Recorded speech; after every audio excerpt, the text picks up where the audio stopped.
All countries need to translate goals into guns, commitments into capabilities, and pledges into power. That's all that matters, hard power. It's the only thing belligerents actually respect. Your continued investment and leadership are vital to helping Ukraine defend itself and to bring an end to this conflict. Peace through strength. Now, if this war does not end, if there is no path to peace in the short term, then the United States, along with our allies, will take the steps necessary to impose costs on Russia for its continued aggression. If we must take this step, the U.S. War Department stands ready to do our part in ways that only the United States can do. This is not a war that started on President Trump's watch, but it will end on his watch. He said hard power is all that matters. If you don't submit to whatever our agenda is, we're going to punish you. And if we can't punish you economically through sanctions, we're going to punish you in the way that only the U.S. can. I mean, what's that mean? What, they're going to bomb Moscow? They're going to assassinate President Putin? What is he talking about exactly? Well, then we're back to the Cold War. Russia has a dead hand protocol, just like the United States does. And that's fully in place. And I would argue that Russia is more in tune with that type of war game.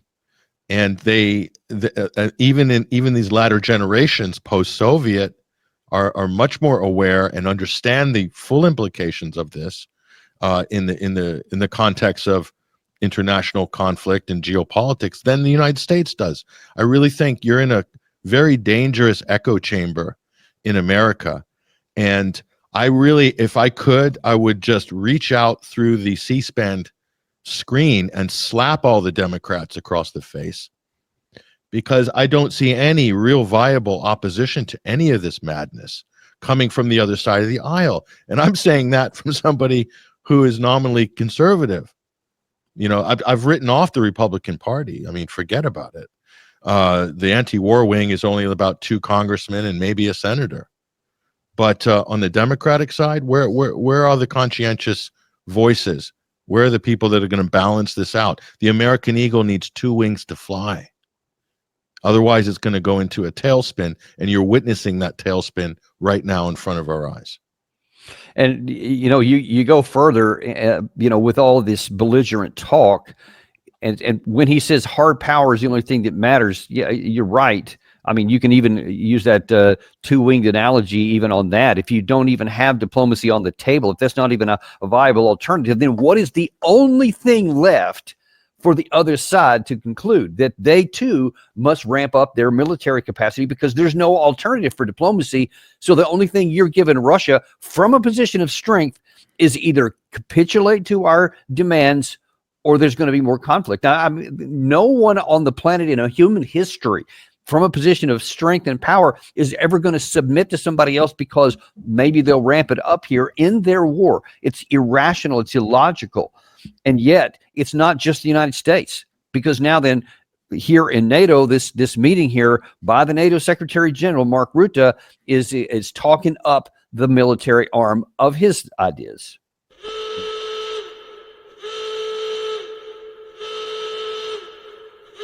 As we continue to ensure our own defense, we continue to support Ukraine.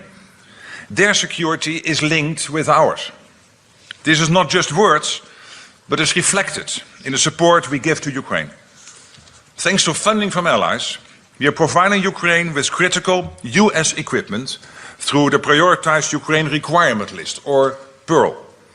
It is getting Ukraine the US weapons it really needs to protect its people and to hold the front line. We started off even strong with 6 allies funding the first PEARL packages. And today we heard from ally after ally about new contributions. More than half of NATO allies have now signed up, securing this crucial flow of support for Ukraine.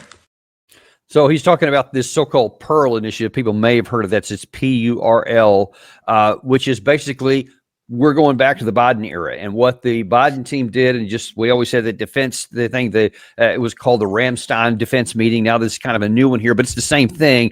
Everybody's come together to find out what they can give Ukraine to continue to fighting here. And interesting, because he says European security and Ukraine security are tied together. I want you to talk about this part first, because in my view, it is only connected because you make it connected, not that it is in reality. What is your view? Well, we're having this conversation, and the reason it's so concerning, not just the fact that we have a proxy war in Ukraine that instead of being wound down in the first year of the Trump administration, it's now being escalated, and he's allowing the Europeans to escalate, which is disturbing in itself. But this is all being done in a vacuum, a void of no international treaties or agreements, all lapsed Soviet era missile agreements, bilateral defense agreements between the West and the Soviet Union, the anti-ballistic missile treaty, the INF treaty, the Open Skies treaty, all of these agreements that provided guardrails for this type of escalation. And I've said this on previous, I've said this for years about the game theory that's involved. And you alluded to this earlier. And so Mark Rutte, I mean, what is his qualifications for, declaring war on Russia? Like, where was he 2 years ago? He was nowhere. He is a typical, limp-wristed European bureaucrat that has been put into that position in order to regurgitate bullet points given to him by probably the defense industry and probably by Washington and who knows who else. But we're now in a strip away all the agreements, all the restraints, strip away the ideological framework that kind of kept the bipolar world somewhat balanced. At least it was capitalism versus communism. There was an ideological and political component, kind of made sense in that way. Now it's this pure power politics. And the West is attempting to run a zero-sum policy with regards to those they deem their enemies. And if their enemies don't submit, or if their enemies gain anything, it's a loss on their side. So what happens when you take away the ability to talk, if the other party cannot resolve its grievances through dialogue, or in this case, it would be diplomacy, and this goes for Trump's political opponents at home. He wants to arrest, lock them up, or shoot at them rather than to have any political dialogue. So that's zero-sum politics at home, zero-sum politics abroad. It's going to lead to conflict. It just invariably does. And that's the number one thing that's missing here. And the other thing that's missing is the United States cannot expect that the current European leadership is going to somehow bail them out by providing some kind of a diplomatic off-ramp or something like this. There was always a chance in the previous international system that a France could, a Mitterrand or a Gerhard Schroeder or somebody, or a Helmut Kohl could step forward and provide some kind of a counterbalance or an off-ramp, and that kept equilibrium in the international system. It doesn't exist now with the European Union. It's everything. The thing about the European Union that worked during the Cold War is that every European country had its own foreign policy. Even though they're somewhat under the umbrella of the United States and NATO, there was still independent foreign policy. What's happened with the EU, it's congealed to a degree that there's almost no independent foreign policy amongst the EU. So it's not just NATO. Yeah. When you see some like Slovakia, like Hungary, or the Czech Republic, or Romania, they get punished. Yes, and that could be one of the potential incendiary flashpoints. Would be a new front in Moldova with Transnistria engineering some kind of a provocation there, or with Hungary. That's probably not off the table. Is inflaming or organizing some kind of a provocative incident involving Hungary that would open up a kind of a new front of concern, let's say, that would then, compel Washington to come in even deeper with more money and more arms. So I think we can expect that kind of thing, and we don't hear any moderate rhetoric coming from the UK. Certainly, they want to ramp this up. Yeah, no, nothing of that, as you'll see here in a minute. I want to ask you, I want to go down a path you opened here a second, though. And I want to broaden the lens back out, not from just today's comments, but back out larger, not even back to 2022, but maybe going all the way back to 2014, when the Western, especially the United States, and certainly a lot of Europeans engineered to overthrow the legally elected government in Ukraine, Yanukovych, because he kind of liked the Russian side. He was leaning towards Russia instead of the Europeans. And, well, we can't have that. And the people who voted in that guy, well, we can't have that either. So we have to engineer it and undo it and throw them out, and then install somebody that was of our pleasure, which, of course, we know Victoria Nuland and the ambassador openly talked about who we were going to put in there. So that's on the record. It's open, etc. What is our message, is my question to you. What is the theme? What is the vision that the West wants to accomplish here? Because here's all I see so far, is that we're using lethal power, political subterfuge to get our way across here. And I want Russia to compel and submit to my way of view, and I don't give them any other alternatives. So I'm shoving them further away from any kind of European security architecture in which everybody gets to live in peace and possibility for having prosperity, to one in which only our side, on our rules, gets to live in peace, and the other side will either submit to it or will have conflict with us, possibly even war. How do you see, and if I'm mischaracterizing something, what is the vision and the message that Western leaders offer the world? Well, what they're articulating here is a total break from the past, the total break of the post-World War II order that at least recognized that there should be some indivisibility regarding security, starting with Europe, considering the nuclear powers that have missiles pointed at each other, that there would be a security indivisibility that has to be in everyone's interest and not just one party's interest. The way the U.S. has positioned themselves now, it's a path to war. It's a path to war. There is no other. I don't see any other way that this is going to end unless they're playing chicken, and we all know what a dangerous game of chicken that is.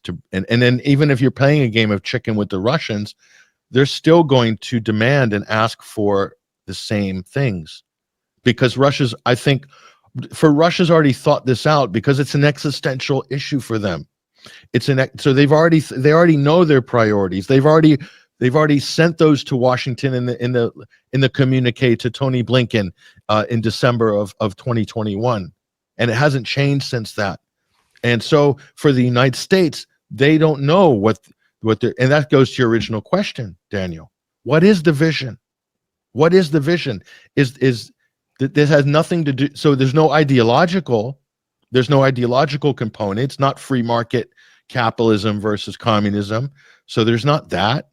So what is this? Just total hegemony, total submission? Is this how do we describe this? It's a vanity project. So is this just a geopolitical vanity project for Western hegemony, for U.S. and Anglo-led Western hegemony? Is NATO's clearly turned into a vanity project for Europe, and they're struggling for their collective identity and ego with these organizations that are completely out of date. NATO should have been disbanded after the fall of the Berlin Wall, and instead they ramped it up. NATO went into hyperdrive on steroids after the Cold War, and that's part of the reason why we are where we are. So if we look at the long-range arc of U.S.-led policy from 1990 to the present, it paints a very dark picture. I mean, but there's always these opportunities to de-escalate, to veer away from confrontation, inevitable confrontation. But they haven't taken them. Instead, they just found creative ways to kind of continue the pressure on Russia. So again, it's an existential issue for Russia. It's not an existential issue for the United States. It's an existential issue for their collective imperial ego and hegemonic image globally. And we seem to be exacerbating that and making it to where it could be an existential threat where one Yes. doesn't presently exist. And Yes. I mentioned this with Mark Rutte here, this Pearl issue. Secretary Hegseth also went a little bit further to explain exactly what that is. And we're going to get back into this whole power politics things. Watch this. Firepower. That's what is coming. We expect it is coming from NATO. And it was a historic summit just a couple of months ago, brought about by the leadership of President Trump to say we need our allies to step up. And they did, and they have in those commitments. Now those commitments will soon translate into capabilities, which is the most important aspect of it. And one part of that, of course, is Pearl, is the initiative where European countries buy U.S. weapons, transfer to NATO for the fight in Ukraine to bring peace to that conflict. And if there's anything we've learned under President Trump, is the active application of peace through strength. Yes. You get peace when you are strong, not when you use strong words or wag your finger. You get it when you have strong and real capabilities that adversaries respect. And listen, let me just translate that into regular English or to regular speak. What he is saying there, and you, again, tell me if you disagree with this, he is looking Russia squarely in the face, which is who the recipient of this primarily is, and saying, you will compel and submit to our vision of what the world is supposed to be like, and you take your place in it, which is out of the way and not doing anything that we don't tell you to do, or we're going to ramp up military power and one day may use it against you. Do you see it any differently? Yeah, well, his statement says it all. He says, if there's one thing we've learned through President Trump, it's that the only thing that works is peace through strength. You only get peace if you ramp up the strength. Where has Trump delivered peace? If you consider a genocide in Gaza, that hellscape in Gaza, you consider that peace? Might be peace for Trump on paper, but it ain't peace for the hundreds of thousands of dead Palestinians. I mean, it's a farce. Do you think there's peace in Ukraine? How many Ukrainians, they're still digging graves at an alarming rate in Ukraine for all of the conscripts that are ending up dead after 24 hours on the front line. Is that peace? Is that the kind of peace? Like, what's Hegseth talking about? They're starting wars and ramping up wars. Trump's going to break the record for new wars by the time his first year's finished. So you're dealing with people here that I think are just intoxicated on power, and it's this pissing contest.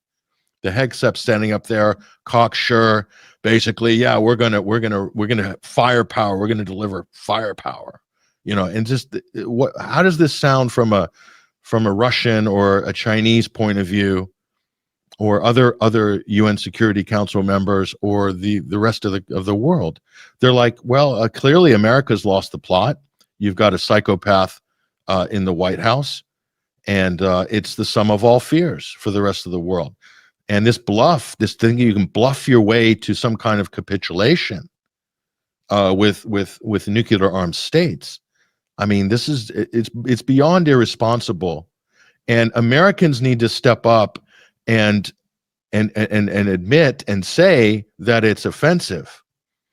It's not offensive in the military sense. It's offensive in a political sense, and it should offend the sensibilities of civilized Americans first and foremost, if they still value their constitutional republic. Everything that Pete Hegseth is saying, the founders warned us about in America.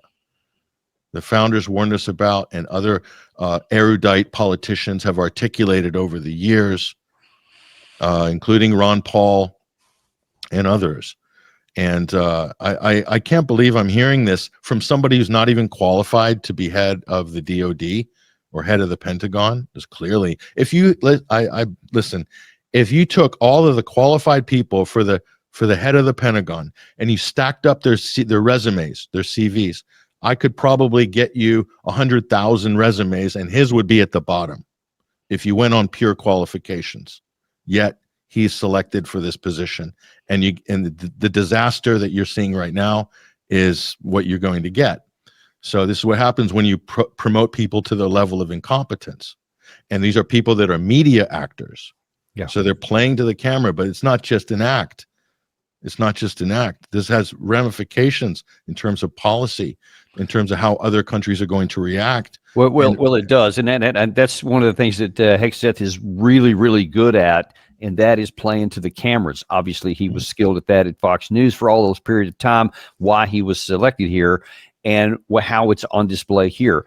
Now, I want to connect that with the danger of listening to someone like this, who obviously has the ear of the president, who also seems to be listening to him, or vice versa. It's really hard to know exactly what happens behind the scenes, but we do know for sure they seem to be on the same page here. This is what worries me a lot. You mentioned this a second ago. Hegseth talked about it today, and that this belief that what President Trump has done with military force so far has compelled adversaries to bend to his will. And here he makes, and I'm not making this up, you can see it for yourself, Hamas and Russia in a similar vein. I would also note a historic moment as well for a lot of things to happen, given what the president's been able to do in Gaza and throughout the Middle East. I think the world is seeing that we have a peace president who seeks that peace through standing by those that stand with the United States and stand for peace, which is what we saw there, and I hope we can see in Ukraine. So that's the focus of our efforts. We're going to be strong to bring that about. We're going to be strong to bring that. So we coerced Iran, we coerced Hamas into doing what we wanted to there, so we can definitely do it to Russia. What do you make of that? Oh yeah, he brought peace. Where? What peace? What peace? That is that the kind of peace that Hitler brought to Poland? Is that the kind of peace the Nazis brought to Belarus? Is that the kind of peace, the Nazis brought to France?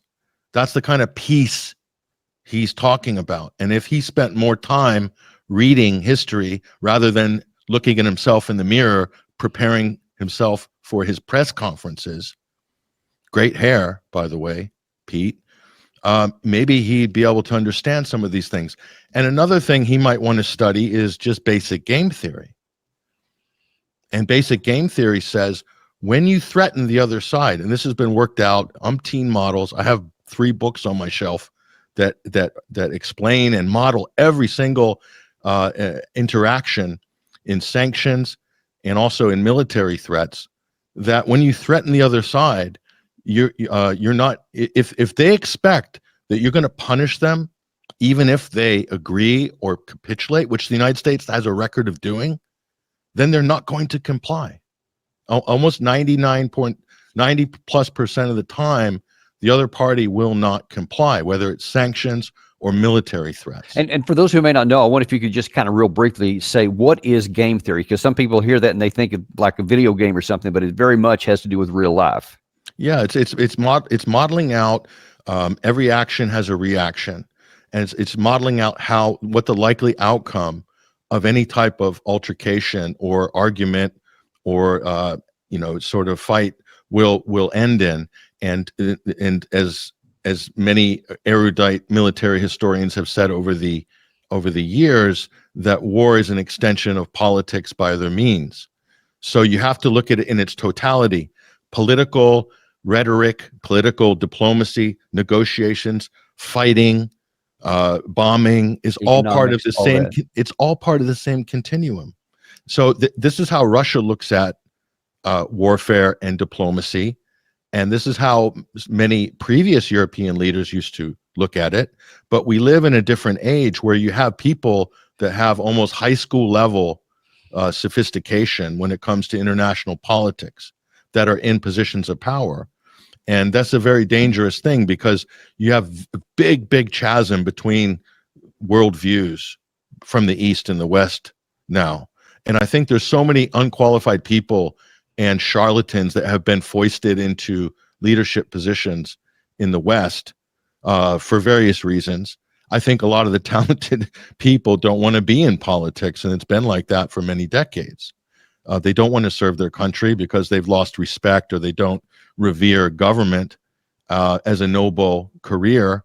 So a lot of the smart, intelligent people go to business and finance, whereas before they might have opted for serving their country, either in the diplomatic corps or in directly in politics. And so you just had a lot more considerate individuals, people that I think had a better depth and consideration of these issues than you do now. People that the chief envoy of the United States doesn't even know the regions, the names in Donbass, and kind of laughs it off publicly, like, oh well, I just didn't check. I haven't had time to look at it. Right. Like that's where we're at. Important to know. Kind of is, yeah. It sort of is. It's just a basic mark of respect for the counterparty that you're meant to be negotiating with. What does that tell you? That tells you they have they don't care about the counterparty. Right. They don't care. They've got no respect for who's on the other side of the table. The only thing Trump cares about and his cabinet are photo ops, signing ceremonies, photo ops, press conferences, victory laps. That's what they care about, not actual result. Patrick, one of the things that's curious. I mean, you talked a second ago about the resumes and the stacks of hundreds of thousands of people who might be more qualified. In this day and age, especially in NATO itself, through some of the bigger powers, even the resumes that look like they ought to have the right kind of requisite skills, they also come to some, weird might be the best, or disconnected from reality might be the most appropriate way to characterize it, as exemplified at this same meeting here by British Defense Secretary John Healey, who seemed to be trying to be his best Pete Hegseth. And Secretary Hegseth, I want to praise President Trump's essential leadership in securing that ceasefire in Gaza. That was peace secured through strength. And today, as we shift our focus back to the war in Ukraine, your presence here reminds us of President Trump's commitment also to secure peace in Ukraine. But until peace comes, Ukrainians, military and civilians alike, continue to fight with huge courage. Our determination must match their defiance. Our support must match Putin's escalation, and our role as members of this UDCG is to guarantee Ukraine's strength. So his view is the same as Hegseth, and the same as the Trump, is that there's not even talking about negotiations, no diplomacy, absolutely off the table, only strength. Only thing that we can do is to force Putin into compulsion. So first of all, I'd just like you to comment on how it seems like, whether it's Hegseth or somebody who is on paper qualified like John Healey or Mark Rutte or any of these other people, where does that leave the alliance? Well, first off, you have to recognize the Orwellian language that these people are using in public. He's saying that our commitment must match the Ukraine's defiance. It's all based on lies. It's inverted. Ukrainians are defying Zelensky. They're resisting conscription. There's thousands of videos on social media for the last couple of years. Thousands. Where they're hog-tying delivery boys, DoorDash delivery boys, and trying to bundle them into vans to go to the front line. That's the defiance, is from the Ukrainian people. But you have a president who's unelected, who is running a police state, a full-blown police state, and his Praetorian Guard are Nazis. That's the reality in Ukraine. So what is he talking about? Is this virtue signaling, the same. They have these canned lines. These brave Ukrainians, they're feisty and they want to keep fighting. As long as they have the will to fight, these brave Ukrainians, we're going to arm them to the teeth. And then we'll show the Russians, who's boss. And so that's the real defiance. It's not that Ukraine society, if you look at even bias polling, most people in what's left of Ukraine want an end to the conflict. But yet we're backpedaling. Trump's backpedaled on all his campaign promises, and instead they're escalating. They want to escalate the war. And then Trump says publicly, oh, we're going to take the Donbass back and Crimea and maybe more territory. Like, what are you going to back the Ukraine to invade another failed Kursk misadventure or a Krinky disaster that the Americans and the British pushed the Ukrainians and had thousands of them perish? for no reason whatsoever. This whole thing could have been done in April of 2022 if not for the direct intervention of Boris Johnson and the United States intelligence agencies to egg on the Ukrainians to tear up the Istanbul Agreement at the time and fight the brave fight. The people of Ukraine have no say in any of this. They don't have elections. Zelensky is effectively a dictator. So what are we talking about? Are these Western leaders talking about when they're speaking for the Ukrainians? It's just unbelievable. And until peace comes. So what do you mean until peace comes? What is your definition of peace? Is it until Russia submits? Is that your definition of peace? Well, and that's exactly where I wanted to go next, because the one thing that is completely noticeable by its absence is any, and unless I've missed it, you tell me if I have, but I don't see any of these people. I didn't see in any of the clips I looked through today, and I looked through a lot of video before we gathered these clips today, to where they say how this pearl and this whole mentality will compel Russia to do its will, where they say, all right, here's a logical path. If we do this, tomahawks, if we do this with more artillery, with more drones, some of the other things that are mentioned, this drone wall and some other things, if we do this, then that will then result in this on the battlefield, and Russia will then be pushing back. And instead of pushing back, they might have this idea that, okay, it would be in our interest to capitulate, or accompanied with all of these additional new sanctions. They're working on a 19th package right now, et cetera. They don't even go down that path. I have not heard any path other than these bromides that you just mentioned and these bumper sticker words, but that there's no rational idea, meaning these are just actions devoid of any even logic to how they can work. So where does that leave us? It gets back to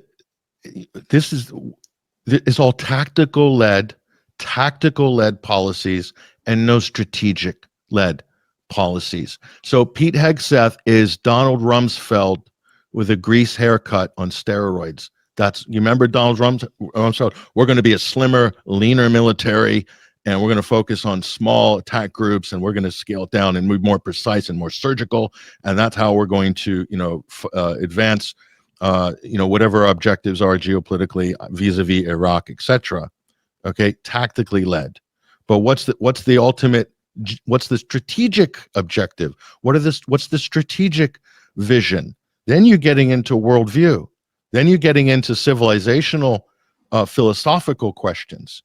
But these are things that used to be considered by statespeople, that used to be considered by very seasoned diplomats who spent their whole career working out these issues. And it used to be, and then the political class has to give orders to the military. Now Trump is trying to, I think, give a little bit too much deference to the hard power, and that's really, I think, indicative of a weak leader. That if the leader politically is extremely weak, i.e., he can't articulate deep concepts, or he can't inspire the public based on universal principles, as previous U.S. leaders have done. We could name many of them: John Fitzgerald Kennedy, even FDR, and many others to a degree. Trump can't deliver that from his person, from his heart. He can't deliver that. So instead, he has to defer to the military, hard power, and the sort of intimidation, the international racketeering approach. Okay, and so that's problematic on many levels, and that's the big difference, I think, that you're looking at here. I personally, I am framing this as the intellectual corruption, and also a war on intellectualism in the United States. But it's indicative, attacking universities and so forth, trying to strong arm institutions, academic institutions, so they're not independent anymore. That's just a symptom, I think, of a bigger issue that's at play here. And browbeating and shouting down and intimidating and threatening any potential opposition voices that might want to oppose what we're seeing here, and also just keeping them out of government. There's been a purge, or at least a denial of access of plenty of qualified people that could be advising this president that are not. And then sadly, you have to watch Judge Napolitano's program or your program, Danny, or some of these other podcasts. And you see plenty of qualified people that could be steering the ship in a much better direction for the United States and for the world, but you don't have that. So we're all them, but the masses are showing up on these podcasts to hear sanity and to hear real alternative ideas and analysis. And so, but they're not getting it from government. So there's that gulf increases. The gulf under Biden was the gulf between the public opinion and the executive and the government. That's now only increasing under Trump. Yeah. So he's done the opposite of what he promised. He's done the opposite of what he promised and got the votes delivered for. So he's going to have to answer to his electorate, or at least he won't after 3 years, but the Republicans certainly will.